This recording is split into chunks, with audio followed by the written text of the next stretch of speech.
Welcome back to Ben Rants. And when I was a kid, the smartest phone we had were flip phones.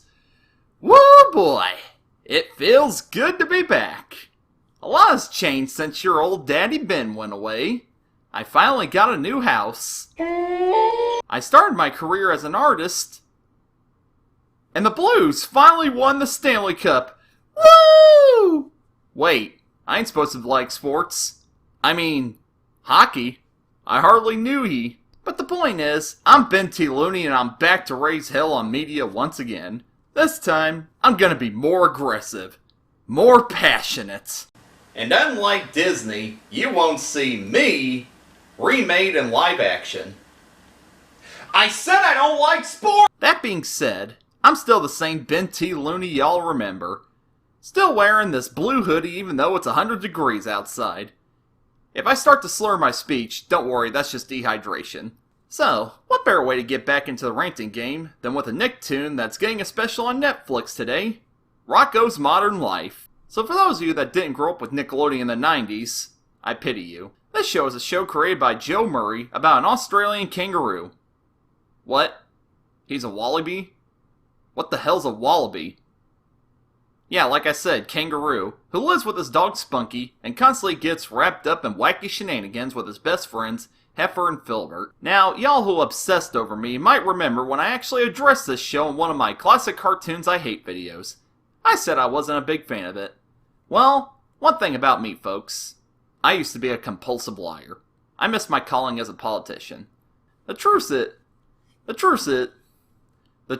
that this was one of my favorite Nicktoons growing up. I remember watching reruns on Nicktoons Network every day before school.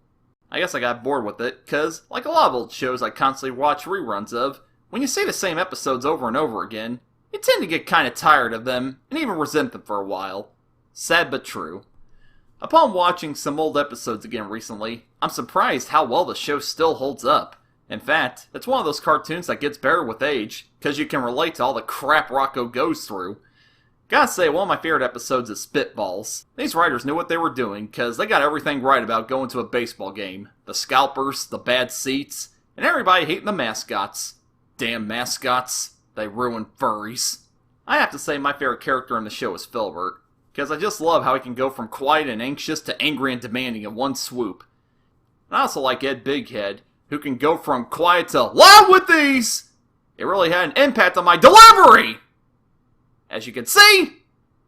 And finally, because she's in the thumbnail of this video, Dr. Hutchinson is the cat wife we all wish we had. She's even got a hook for a hand. Chicks with hooks on their hands are the best. Just make sure you keep an eye on where they put them. I learned that lesson the hard way.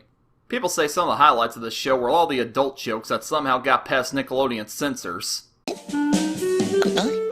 Oh baby, oh baby, oh baby.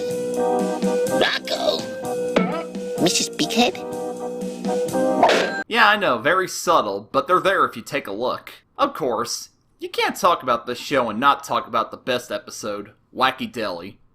So Ralph Bighead finally finishes his series, The Fatheads. However, the studio's forcing him to make a pilot for a new cartoon.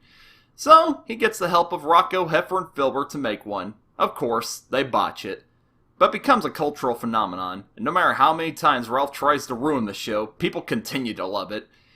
Until finally he decides to make the show the best he can, and then it gets cancelled.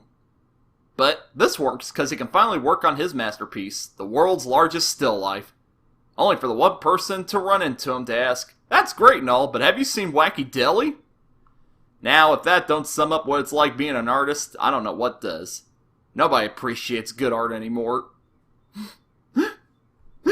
Rocko's Modern Life is one of those shows that was a stepping stone for a lot of young animators in the industry to go on to bigger and better things.